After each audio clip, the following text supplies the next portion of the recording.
Excellent. Well, kia ora koutou. Welcome everybody to this fantastic special webinar. We had the opportunity, well, actually the recommendation of our president to get in touch with Jacinda Allwood, who's the manager of nominations from the Ministry for Women, and Rebecca said, hey, why don't we ask her if she wants to be interviewed? Here we are. So thank you, Jacinda. You've kindly given up your lunchtime to be with us. And obviously there's a lot of interest in this topic around governance. And Jacinda's going to share today a little bit about her journey, her role, what she knows about governance, moving into governance, things like that. She's going to share a little bit about what she does inside in the nomination service at the ministry, which is a really good service that you will want to know about, what they do and her journey to this role. So I'm just going to quickly, before we go any further, I am actually just going to mute everybody and then I'll unmute you, Jacinda. So just find, there we go. So I've just asked you to unmute there, Jacinda, if you could just, yes, sorry, I know that's not ideal for you. It just makes me mute everybody. You're good. There we go. We're good to go. So that means that we should have you up when you speak. So, can everybody hear me as well? Yep, we can all hear you. Fantastic. Awesome. So, how about you just introduce yourself, what your role is, and obviously just re-mention this special week that it is. Absolutely. So tēnā tātou, ko Jacinda Allwood Tokawingawa. Hi everybody. My name is Jacinda. I'm a manager here at the Manatū Wahine. I don't know whether you can see my hands, but I'm doing a bit of sign language. Manatū Wahine. We can see your hands. New Zealand Sign Language Week, which is this week, which is fabulous. I learned some sign in a previous life, so and have tried to implement it a little bit here at Manatū Wahine. So I'm teaching my colleagues how to do some basic signing. So welcome to New Zealand Sign Language Week. Welcome to Youth Week as well, which is today. So celebrating all of those young people out there and those young women in construction doing wonderful things. So I'm really excited to be here. I was lucky enough to be invited to be a judge for the NAWIC Awards. So I met some of you, met Stacey and Rebecca and Judith and some of the judges and the board members a few weeks back when we were looking at those. Fabulous applications, amazing women in construction doing amazing things. And so I just made a real connection between my work here at Manatū Wahine Ministry of Women, which is I'm the manager of the nomination service. So and I may jump ahead into future questions, but I'll just have a wee chat. So we're in the line of governance. We host a nominations database. So we have a database with about 1,1600 women who are registered on it, who are interested in governance roles. And we act basically as a conduit between the appointing agencies and the public service who appoint members to public service boards, and our women out there who are interested and keen in governance. So looking through our database, we have some women who are involved in the construction industry, but actually very, very few. And good. Is that a hint? Absolutely. So through this webinar, I'll tell you about how we can support you in a governance journey and how you can sign up to our database. I've sent Jen a bit of a document, which we might do a screenshot of our website so you can see actually where to click and how to register and what support we can provide to you and your members. And please spread the word. We're really keen to have as many women as we can on our database, as many women from diverse backgrounds. And that not only means diverse, obviously gender is a diversity as such, even though we're 51% of the population, but But diverse ethnicity, being people from various ethnic backgrounds. We're talking diversity of thought. We're talking skills and expertise. We're talking being a mum and having amazing organisational skills.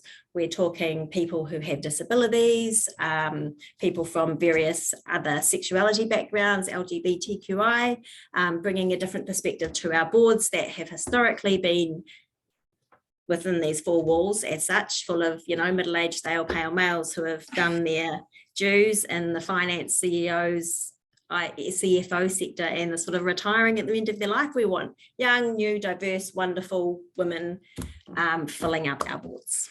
Yay, what a pitch.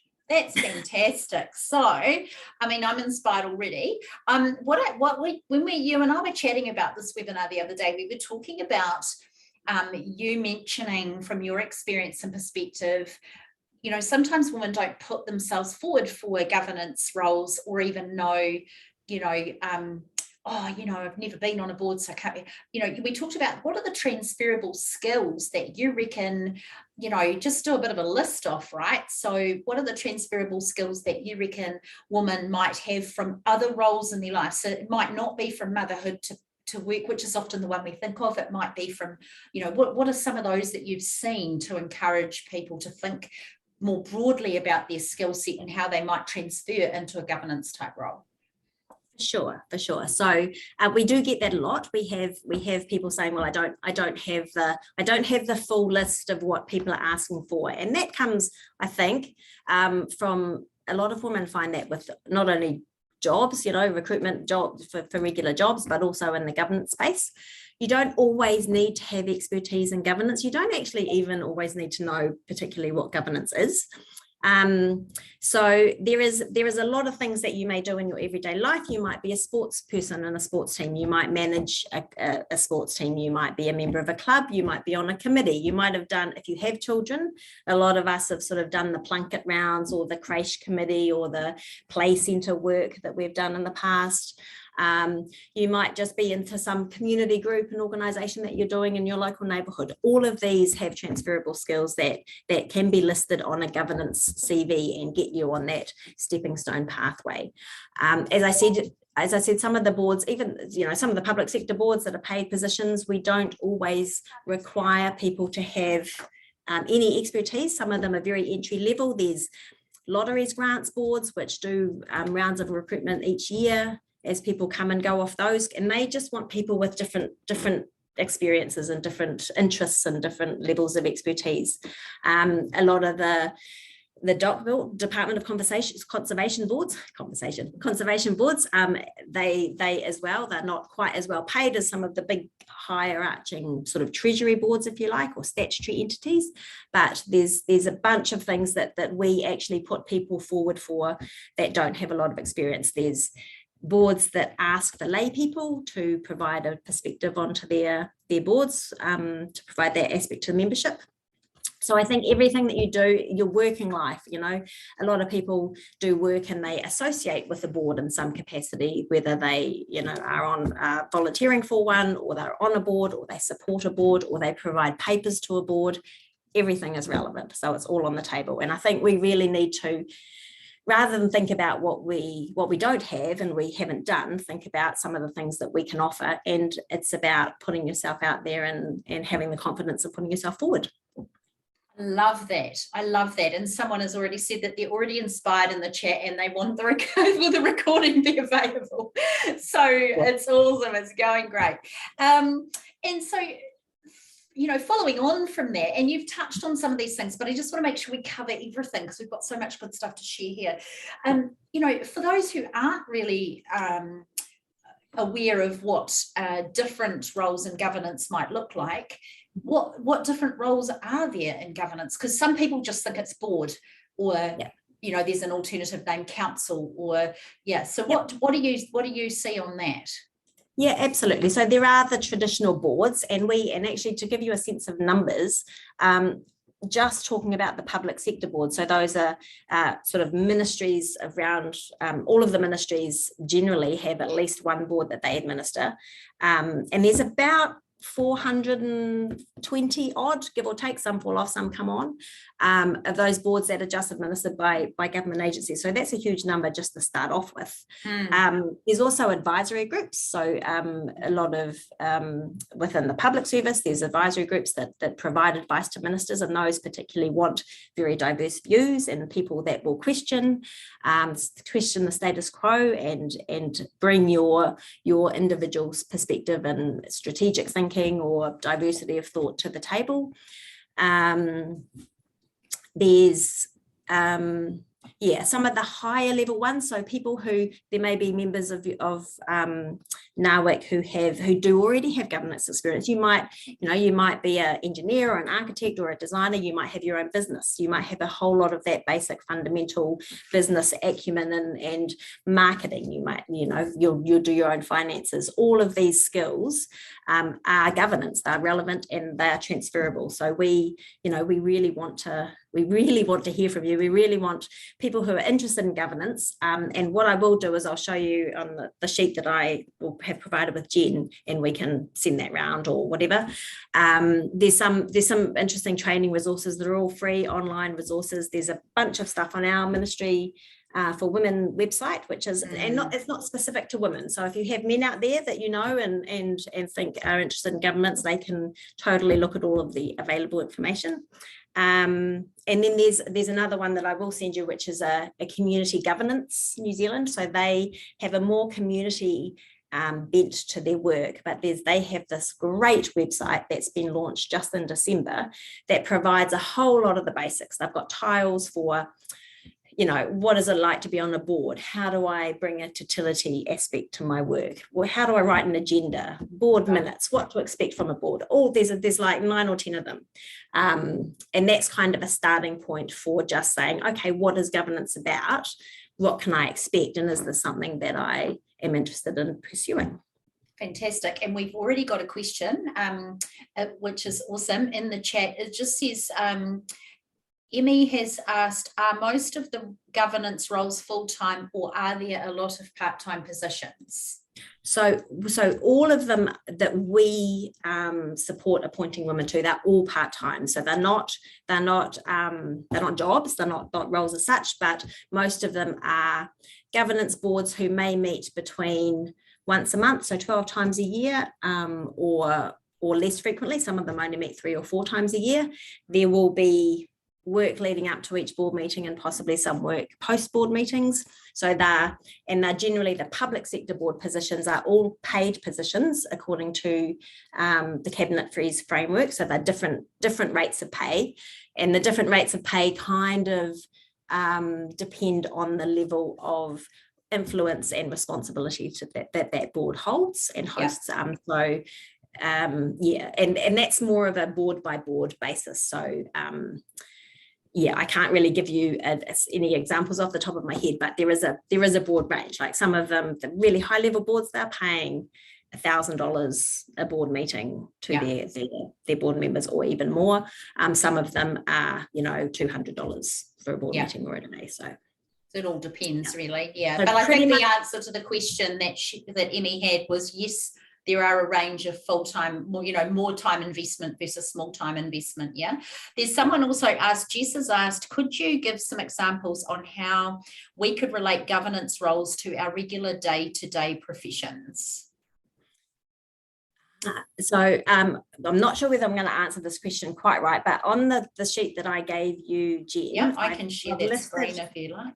Yep, so sort of halfway down the list, there's a table of a bunch of boards. That one there, perfect. Yep. So those are just some boards that I pulled up, just that we've sort of come across recently that have are related to women construction areas that require expertise and qualified people from the various, and you can sort of have a look from the titles that there's architects, there's engineers, there's plumbers and drain layers boards, some of the sort of infrastructure boards, and this is just a really quick selection. I've listed sort of the agencies, whether it's MB or Treasury or Ministry of Transport that administer them, and email addresses to their website pages where you can have a look at all of the lists of boards that those agencies administer. So I kind of think and this, I don't know whether quite Jess, I think it was Jess, this is what you're asking, but I think all of the work that you do in a day-to-day role in this area would relate to bringing that to a board table and to provide that perspective on a governance level. So governance, and just to go back to a sort of a 101, governance is different from management. Governance is quite specific as a sort of an overarching guide to how a business or an organisation or a board operates. There is statutory requirements for boards. So often if you're looking at being on a board, the board will have some statutory obligations that they need to do. So their board members will be advised on what they are. And then that level of responsibility and level of risk management, etc., that you all will do during your day-to-day work. Various boards will have various aspects of those. That was kind of a waffly answer, but hopefully it gives you a bit of a sense. And there was a little bit of chat going on. Obviously, you're speaking, and so I'm keeping an eye on that for you. Colleen Upton is our trade representative and quite experienced in governance, and she's also on our council, National Council. And Colleen has said for Jess that it's an example of plumbers or people working in the industry as plumbers, gas fitters would be the drain layers board. So look, I think licensed building practitioners would be the LBP board. And so I think that has probably answered the question, Jess, for you, hopefully. And just going back up, because I'm just making sure I haven't missed any. So Trina, kia ora, by being on a board, being a board member, are there any financial risks? It's a good question. There can be some, but generally with introductory level board members and governors, they're minimised. But some of the high level statutory boards that have ex-ministers, ministers of parliament and a lot of bigwigs who are paid big money, there are some financial liability associated with the board. But again, each board will go through that with new members as they come on, so that you would understand what, if any, the level of risk might be to you and your own personal liability. So yeah, cool. And that was asked also, someone said, Louise said what liability, so that's good. I think that's answered. So Judith has asked, how is somebody matched up to a board? Is there a questionnaire interview with you or something that narrows down the board's relevant act to the applicant? And we were going to go, yeah, it is a good question. We were going to show a little bit of the process at some point on the website to show how someone would put themselves through that. So we may come back to that, Judith, if that's okay. And so Wendy has just expanded on that question about liability. Do you need to have directors and officers insurance regarding their liability risk? Is that a wise thing to do? I'm not entirely sure of the answer to that question. I can find out and come back to you. But there might be, I think there's an organisation, Institute of Directors, who have more of a commercial bent to their work and their business. Some of you may be members of the Institute of Directors. They too have great training and resources and support for their directors. It's a membership-based arrangement, so that does cost money. And the training sessions, they're fabulous. But again, some of them are week-long residential courses, which are out of reach for some people, one due to cost, one due to time, etc., etc. So I would recommend having a look on the Institute of Directors website, because they will have some of that information about liability and expectations. And I guess Colleen's just weighed in on the conversation in the chat, saying that often the board or entity takes this insurance out if needed, but always ask about it. So I guess we could round that nicely up by saying it would be wise to always ask that in your process of application and interviews. Yeah. So if that's a concern for someone, I guess that would be the best advice. If it's not clearly stated and you're not sure, then the best advice would be to, hey, ask, is this on my liability or yours, and how's that work? So just going back a step, I just want to make sure we don't skip this. NAWIC is a not-for-profit, and we've got a lot of volunteers in NAWIC. And I think it's a really good, and we've just appointed a new governance council, we're calling it. So we've got now, it's shifted slightly. So we're now getting, you know, as we're growing, we're getting a governance board, and then there's the operations council underneath that, which is chairs and things like that. So what are your views on, you talked about pathways, can we just expand on that? Because somebody may feel that they kind of want to, you know, dip their toes in and start somewhere and build up. What do you see as good opportunities to forge a pathway sort of from the bottom up, instead of kind of trying to come in at the top if you've done nothing before? Yeah, absolutely. So not that I'm saying this is the bottom level, but definitely your, you know, NAWIC and the association getting involved with those. I'm assuming that the board has sort of some sort of members can come to committee meetings or Zoom in if you've got them online, like we're all working these days because of COVID, just to sit in and experience, you know, have a look at how a board operates, what they do with their meetings. And you can do that across other things, you know, as I mentioned before, those sort of more community organizations, sports groups, community hubs, other things that you're involved with in your everyday life, you know, putting your hand up to be on the committee of something related to that, or to one of your children might do something in sport or school, boards of trustees, all of those types of things. They're really good groundings.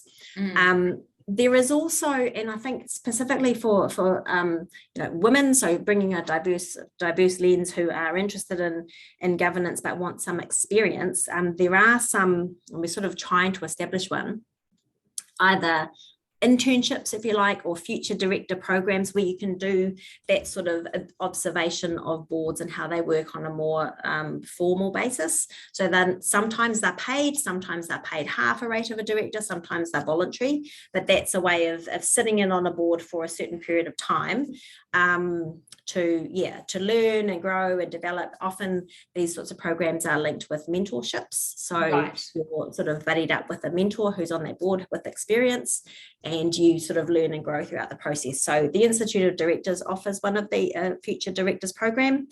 There is another organisation called On Board, and they have a sort of, and it's again a voluntary program. We are trying to establish one for the public service. Some of the boards in the public service do this through the IOD avenue, but we're really wanting to develop one, and Manatu Wahine are working with some of the other nominations agencies to develop this. So we're working with the Public Service Commission, who have a sort of an overarching view of government, but also, and I've sort of got that on the 2-pager that we'll have a look through.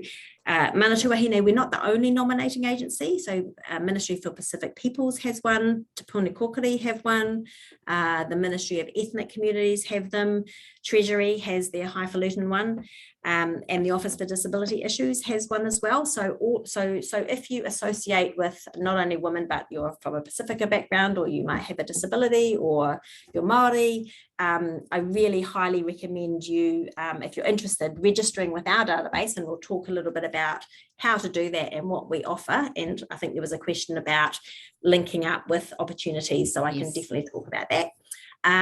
But I would really recommend you any of the different nominating agencies, because we are still a little bit segregated here in government, which won't be of any surprise to you whatsoever. But if you're registered with us and you're Māori, and you're also registered with the Te Puni Kokiri database, there's a position on a board that you're really well suited to. It's likely that we'll both let you know about it, or we'll both support you to apply, and we'd both endorse your application, and that endorsement from one or more nominating agencies can hold a bit of sway with the appointing agencies. Right, because that was my question, is sometimes when you sign up with a recruitment agency, for example, they tell you can't be with anyone else. No. So with this you can be across all of the agencies, and you're saying that it could be advantageous depending on what you're going for. Yes. Colleen, I don't know if Colleen's asked another question, which is a great question, and we will talk to this.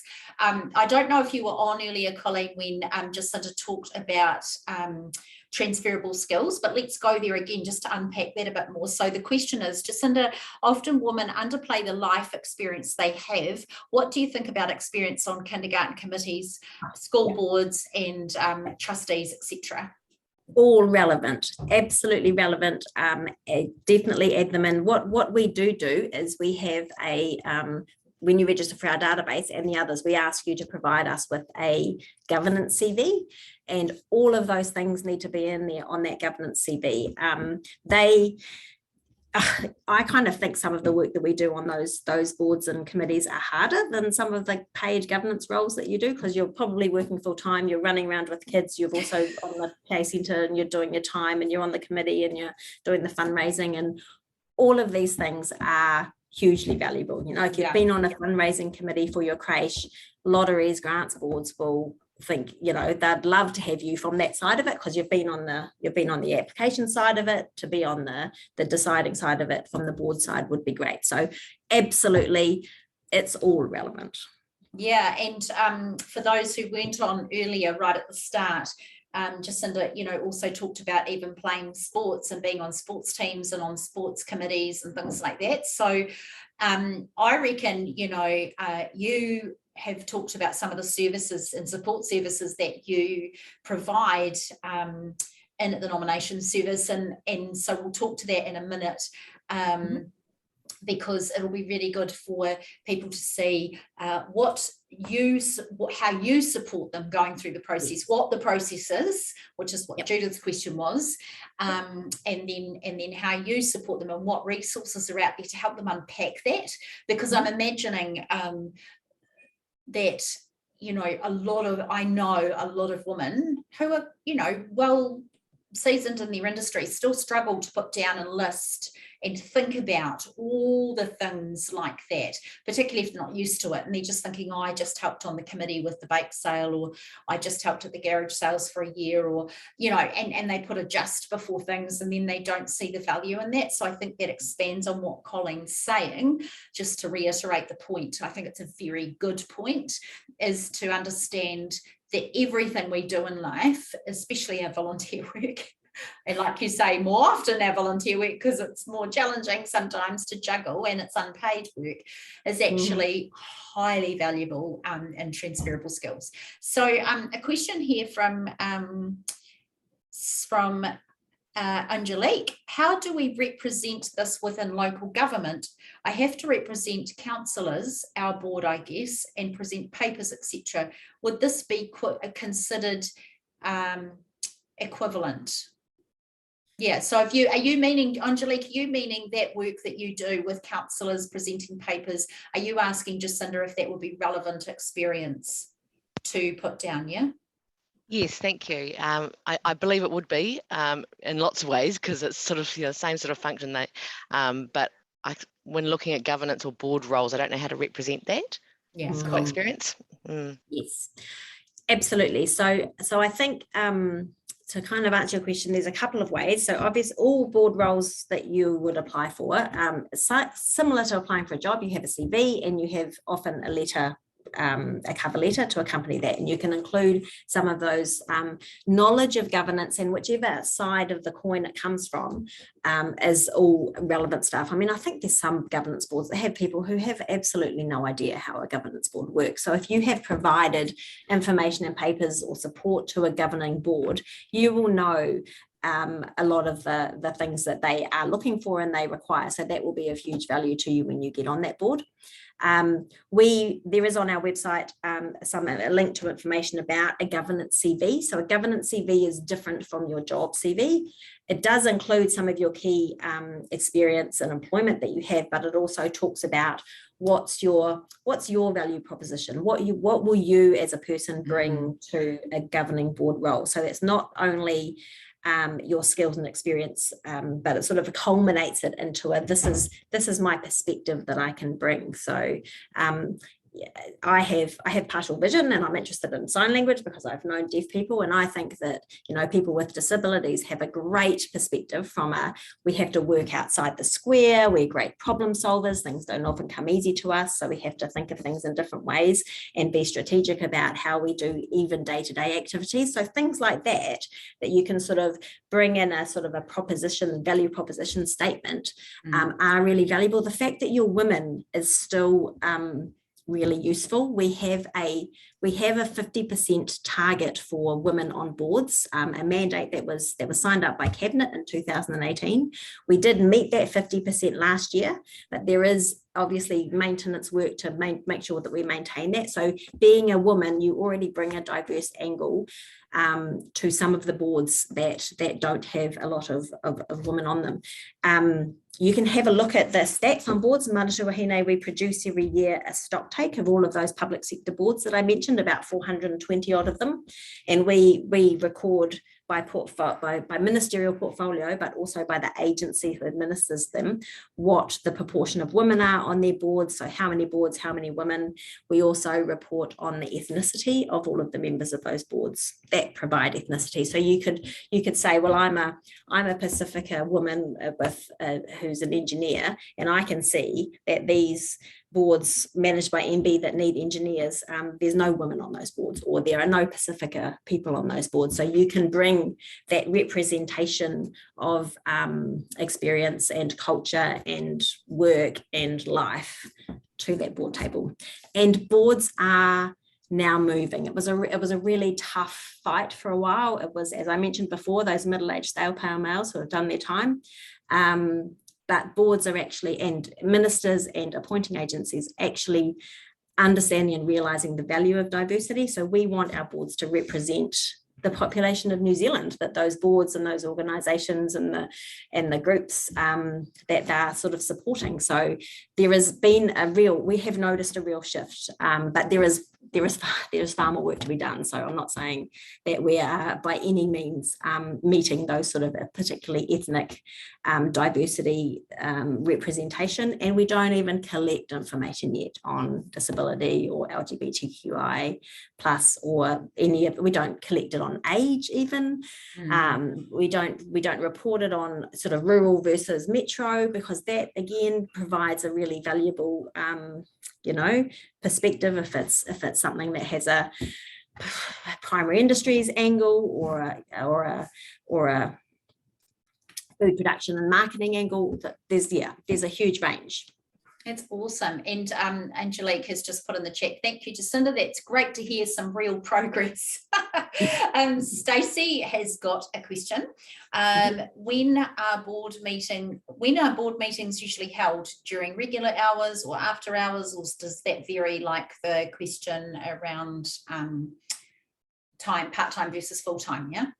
Yeah, it definitely varies. So there's some boards that are more supportive of people who work or people who have children. Some of them are in the evenings, but again, it's board by board specific. So you'd need to find out. And often in the ad or the description, there's like a position description that goes with most vacancies that will give you some information about that. And either you can contact the agency who administers the boards, or we can help find out for you. Absolutely. So I will give you an email address, which is on our website, which I've got in my document circled. That's boards@women.gov.nz. You don't have to record it. It's on the paperwork. We can help.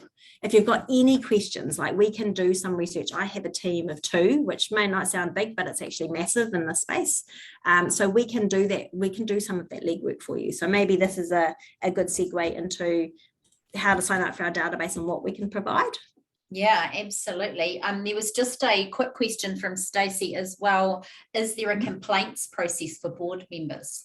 Yes, there always is. And that's, so usually with the ones that the public sector boards that we operate, or that we're sort of involved mostly with, the appointing agency will have a process. It'll be in the board guidelines. There is actually the Public Service Commission have a appointments and board guidelines document, and part of it is complaints processes and having an open, transparent way to report complaints or issues that you might have on a board or with a board. Perfect. So you coming back to Judith's question and like moving through to the process, you have touched a little on that, but let's share the screen. So I'm going to share my screen. So this is the Ministry for Women website, and up here on the top nav bar you'll see the nomination service, and this is the nomination service to which Jacinda represents and is also talking about today. And here we have some key things. She was talking about this, which I will actually pop in the chat now, which is the email address. So I've done that. And so that's, you can log in to do the database, and this talks about journey to appointment pathways. So Jacinda, why don't you talk to this process and let me know if you want me to click anywhere. Absolutely. So this is, I'd first like to apologise. This is our horrible website that is like not very obvious where everything is. We are in a process of updating it, but if you find where to be on this, the links will send you through to the right place once we do update it. But so I suppose the initial thing down, it's down the bottom, there is a sort of a pathway journey, which I don't think we'll click into now, journey to governance, that you could have a look at, and that will sort of talk you through about some of the basics of governance, and you can have a bit of a background read to see if that's something that you might be interested in. Yeah. If you are interested, and so I'd really support you to register anyway. So in that like third paragraph, there is a how to register or sign up to the database, which you might be able to. So there's, if you're interested in here, if you're interested in furthering your governance career, we'd love to hear you. Sign up for our database now. Yeah. Yes. So that's in our new website, there's going to be a big button tab that's really obvious rather than just an underlined word in the middle of a paragraph.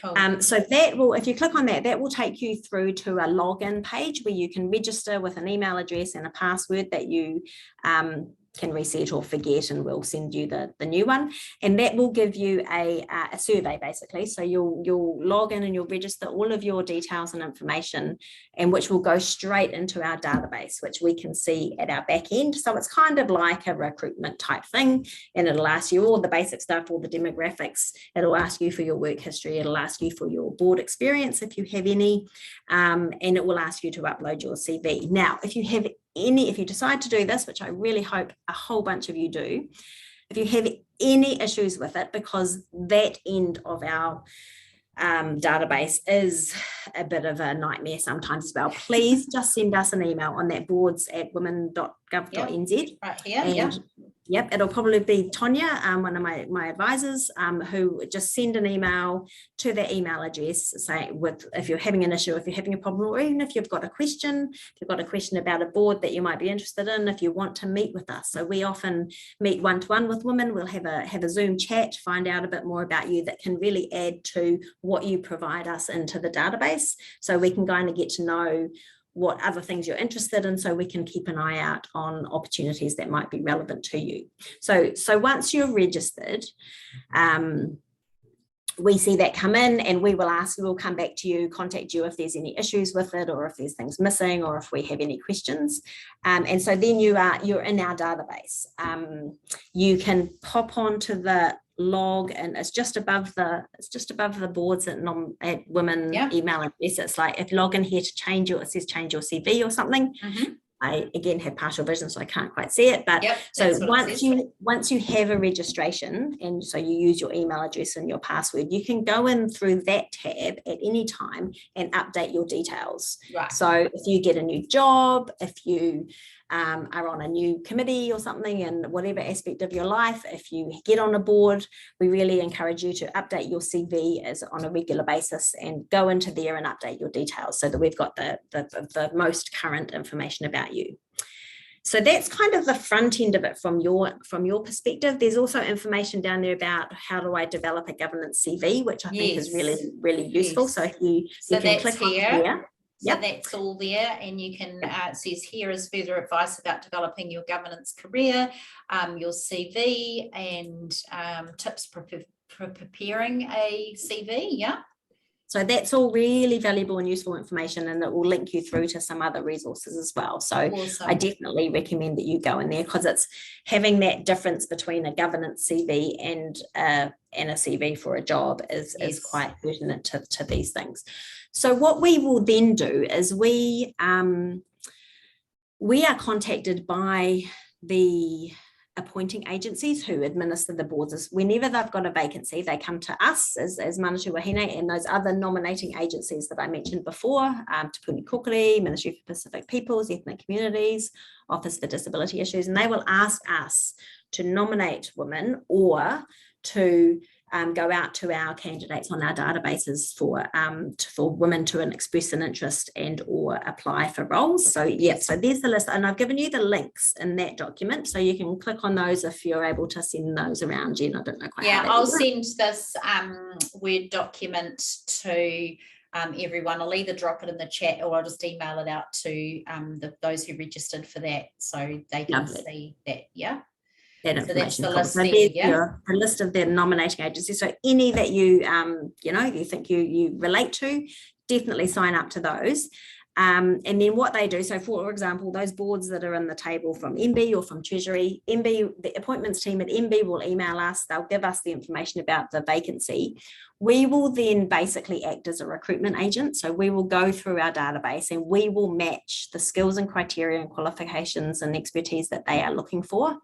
And we will pull out members of our database who have those attributes. We will then contact you directly. We will email you and we will send you through the information about the vacancy when applications close. And we will say, we think you'd be really suitable for this role. If you're interested, if you have time, often, once women get onto 1 or 2 boards, that's kind of their quota maybe. So they might not be interested. It might not work, which is fine. But we will still continue to send you possible opportunities until a point where you say, please don't send me anymore. And then it's sort of up to you to have a quick look through it and decide if it's something that you want to apply for. And we ask women to, if they do decide to apply for a role, to let us know. And then we endorse your application. So we contact MB or whoever it is as well and say, Jane Brown, we endorse the application from Jane Brown for the role of blah. You don't need to do that if you decide to apply for a role and you forget to do that, no problem at all, but it does actually really help. I sort of mentioned before, if your application does come with an endorsement from a nominating agency, it does have some sway with the appointing agency. So really strongly encourage you to let us know. And also, if you see a role and you're searching yourself anyway, you're on Seek and you're looking for a new job, but something pops up on the board and you go, actually, I'm really keen on that.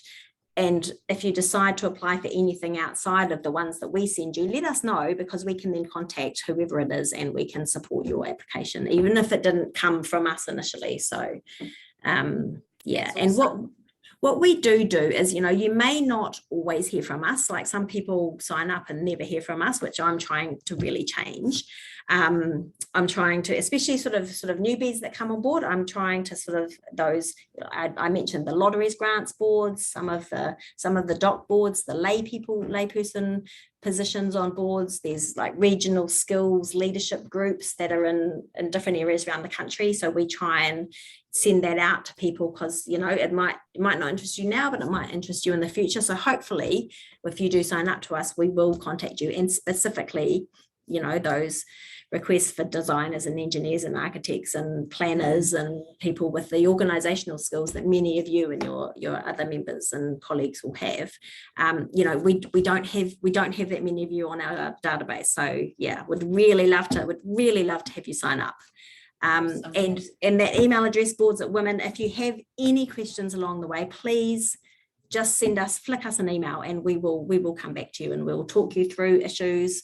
We'll talk you through about what we know. We'll provide whatever information we can to help support you, because our role is to maintain that 50% women on boards at least. So awesome. 55% would be great. 60% would be awesome. Where there's no limit to it.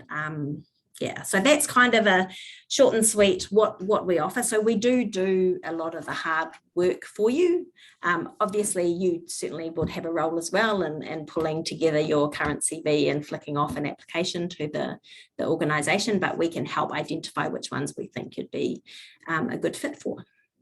Fantastic. And there is one question here. There's a little bit of dialogue going on in the chat box. I have dropped in that email address. Thank you, Jacinda. And I've also dropped in the website link directly to the nomination service. Awesome. So the question from Jess is there any ongoing support for women serving on boards? And I think that's a really good question if you've got a few minutes to talk to that, because note back to you saying our job now is to maintain that, and I'm really passionate about that. Women not just being a number. Yep, we've got 50%, but are they actually having a voice and then wanting to stick around and make a difference because they're able to be heard around the table? So can you just nutshell, like briefly, how do you support and maintain that? Yeah. Absolutely. Look, so we hear a lot from our members of our database, you know, things about wanting support, wanting to hear from experienced directors and boards that they've got a problem, they've got an issue or whatever, they want a mentor. We don't currently have like a mentor service or anything as formal as that, but we do certainly try to support the women on our database and provide whatever they need. So we do some training courses. At the moment, they're all online. We do some networking events. Again, at the moment, some of these free resources. Online. Yeah. So there's some free resources. One of them is just the website, our link to our website page, but the Community Governance New Zealand one, that's the one I mentioned earlier, which was launched in December. That's brilliant, and there's a list in the black font of the tiles of resources that website has. So go on, have a look at some of those. That'll give you some sort of background information about governance. But the support while you're on the board is a really interesting question, and that's something that we're really keen to I'm really keen to look at and investigate for you. I know through the complaints processes and through support of boards from the appointing agency, there's always someone that you can go to. But I also think engaging with NAWIC is a great example. But there are women's sort of networks around. There's women in governance networks. There's women in government networks that is really useful, and they often have host events and have information and guidance in a whole bunch of different areas. So I think providing those connections, but also contacting us and saying, I have this issue, or I need some support in this area. We can help sort of provide that. And if there's women wanting it, we can provide some training in an area if it's something that's lacking, or we can go to the Public Service Commission, who hosts sort of board chairs, and say, look, this is an issue that women need, that women on boards would really provide value or have value from, and that's something that chairs of boards could provide, and we can influence that way as well and go, these are the things that you need to consider. You know, some of the chairs of boards are going, I don't know anything about diversity on boards. I don't know how to be inclusive. I don't know how to accommodate someone who has a sight impairment and needs some information in a different format. And right. So there are mechanisms for providing the chairs with those, and providing the candidates and members with those types of things as well. So let us know what you need, and if it's not openly available or you can't find things, we can help find those for you. Fantastic. And so a couple more questions for you. We've obviously ended up just doing the Q&A through the session, which is great. Which is great. So Louise has said, would you recommend the courses by the New Zealand Institute of Directors? I think you did say that, yeah? I do really recommend them, and they are good. They do cost money. If you can afford them, or if your organisation you work for is willing to support you through those, that's really great. Also, some of them that are a week long, some organisations see that as a really good investment in their people, and so we'll pay for you to do those, or give you time off, or paid time off, even better, to do those. So yes, I would definitely support people who can do the Institute of Directors courses. Awesome. We are the sort of the free resources that I've mentioned to you. We're also we've got a little bit of funding to sort of try and develop some other tools and resources that maybe that community governance angle doesn't quite, that maybe there's some gaps with respect to what people who are on boards in the public service need. So we are looking at developing additional resources that will help sort of complement some of the things that are out there, like the Institute of Directors, like the Community Governance, like Governance New Zealand as well as another awesome resource where you can have a go onto their website and find a bunch of things about governance, fully committed to it. Awesome. And Karen has said, is your endorsement based on skills and ability? If so, how do you vet this? Yeah, so we, if you register for our database, we We don't do any formal vetting. We don't do any formal assessments. We take it's you know, you have it on your CV, and we consider that that's true. So we will look at whether we consider you as an appropriate candidate for a role. And if you ever hear from us and we send you out information about a role, we've already assessed your CV and your criteria and gets the criteria of the role. So we will consider that on paper, you definitely would fit the bill. Any other formal vetting and due diligence is done by the appointing agency. So they will look at your applications, and if you're shortlisted, they will do more of that process. We're not involved with that side of things. Awesome. Fantastic. So hopefully that answered. There's lots going on in the chat, because that's what it's been great about having you just carry on over here. And okay. So Angelique has said for the FYI, the sign-up page for the nomination service form has board experience as a mandatory field, and you can't answer none. Can you not answer none? Have you? Okay, let me look into that. You don't. She's obviously gone into it and gone, let me go through it. I'm keen. Yeah, no, absolutely. So I thought you could put none.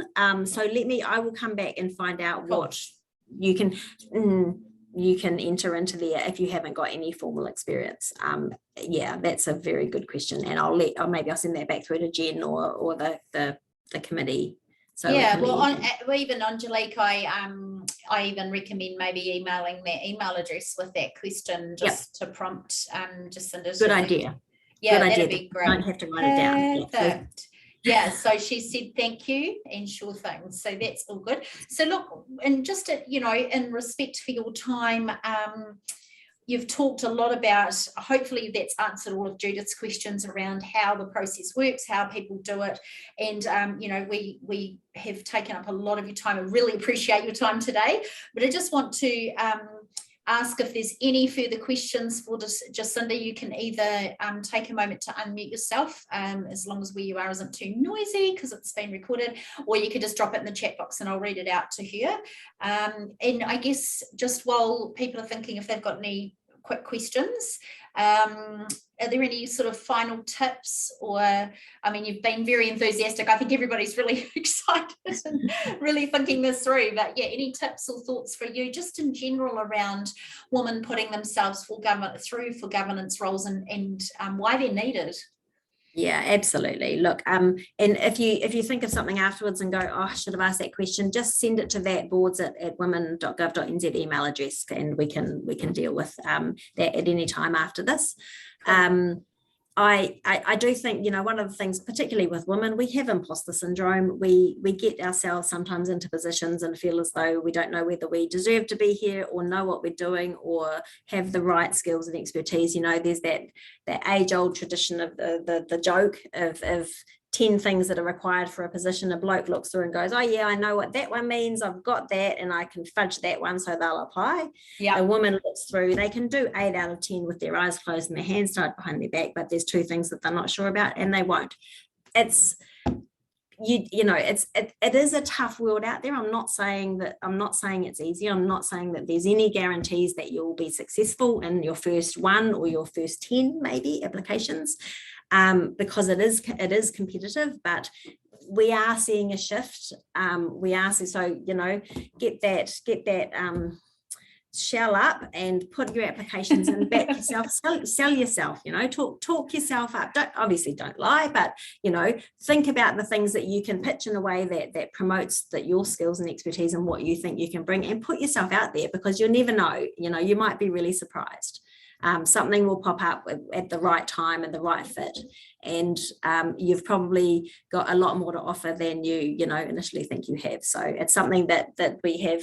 I know women who do run training courses for governance and do it for women and do it for example, people in the Pacifica community who are often quite humble. Yes. And don't like to put themselves out there, but they just, once you can kind of get through the initial shell, there's so much to offer. So yeah, I'd really recommend just, you know, having a go, having a crack. I think that's what Colleen said a few miles back in the chat. She said, just do it. Colleen's a great advocate for this. There's a couple of chats that I'm going to share with you, Jacinda, because they're very encouraging. There's lots of thank yous, great session, but one of them said, thank you so much, something I've always wanted to get into but wasn't sure how to start the journey. So that's fantastic. Very inspiring, great session. Could listen to this all day, and definitely food for thought. And then one person has put, this is not something I've ever considered before, but the session has made me want to look into it. Awesome. Look, that's fabulous. That's to hear. winning, right? Yeah, really, I'm really thrilled. Yeah, I think it's fantastic. And one of our Auckland chapter chair has just said this was a very informative session for our Ngāwhat community who are just getting started on our governance board. So look, it's fantastic. I just really want to thank you again for your time. I will send this lovely little Word document out and share your details with everyone who registered for it, and we will pop it up. It'll be unlisted on our channel for those who are members and missed it or want to listen to it again. It was really, really good. So thank you very much from all of us. And I'll just